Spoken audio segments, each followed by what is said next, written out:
Hey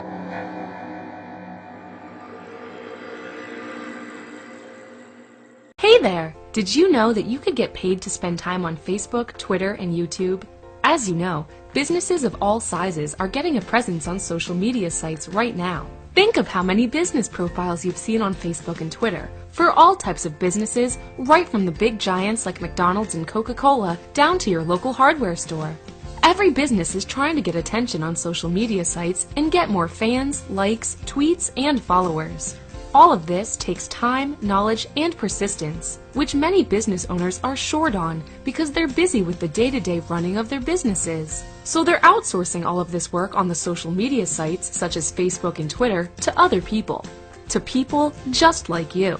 They're paying people just like you as much as $25 to $35 per hour to do simple tasks such as posting Facebook status updates, uploading videos to YouTube, tweeting special offers and promotions, commenting and liking YouTube videos, and many more easy social media jobs. You don't need any previous experience, just a knowledge of how to use social media sites such as Facebook, Twitter, and YouTube, and a few spare hours each week. You get paid directly into your bank account at the end of each week, and you can begin work right away. We have employers currently hiring people from all over the world for jobs just like these right now. It just takes a couple of minutes. Try it now.